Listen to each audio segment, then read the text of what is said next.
কবরস্থানের ভিতরে প্রায় 1 হাঁটু পানি। এই যে আমি দেখ কবরস্থানের ভিতরে এইদিকে তো এই যে কবরস্থানের বর্তমান অবস্থা, এইটা হচ্ছে আমাকে কবরস্থান।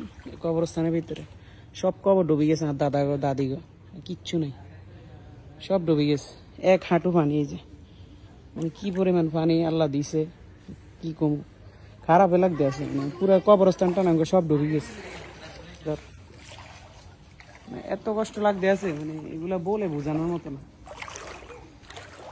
আল্লাহ না করুক এখন যদি কোনো মানুষ মারাও যায়, মানে আল্লাহ না করুক, কবর কি দিব? আল্লাহ না করুক কোনো মানুষ যদি সাপোজন মরিও যায়, মানে কি কবর দিবে এটাই ভাবতেছে। কারণ মাটি যদি এক হাত এর দূর মানে কূপ দেয় পানি, ওই জায়গার মধ্যে মানে গড় গড় গড় গড় করে পানি উঠা শুরু হয়। মানে এগুলা দেখার পর আসলে মনটা ভালো নয়। মানে ওই যে কবরটা ডুবে গেছে, কবর তো ডুবছে, এটা তার জেডার কবর, এটা নতুন কবর, এটা ডুবে গেছে। আমি খারাপ লাগছে, মানে দাদা দাদির কবর এর দূর পানি, আমগো নিজস্ব কবরস্থান যেটা ওটার ভিতরে। এরা জীবনে ভাবছি নি এরা এভাবে কবরের মধ্যে এরকম পানি উঠবে। আমি তো কোনোদিন, আমি আমার জন্মের পরে কোনোদিন এই অবস্থান দেখিনি। মানে এত পানি বাড়তে আমি জীবনও দেখিনি।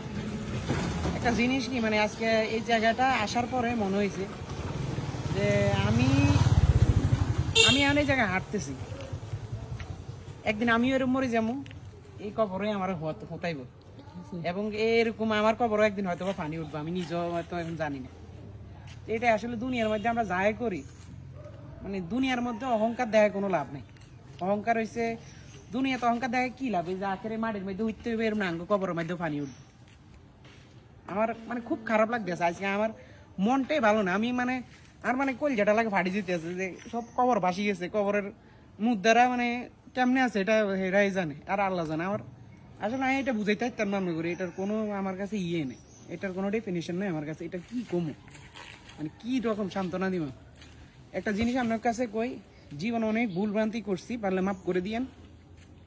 মাপ কেন কই, কারণ আজকে আমার এলাকাতে এখন পর্যন্ত পানি ওই রকম ভাবে ডুবে নাই। যেমন ফেনী, আমগো কবিরহাট, ছাগল নাই, এসব সাইডে পানি ডুবি শেষ। কালকে আমরা যাবো ইনশাল্লাহ, ত্রাণ না মানুষের উপকার হলে যাবো, মানুষের যদি পারে ত্রাণ তো দিমই, মানে ত্রাণ দিমো এটা বলা না।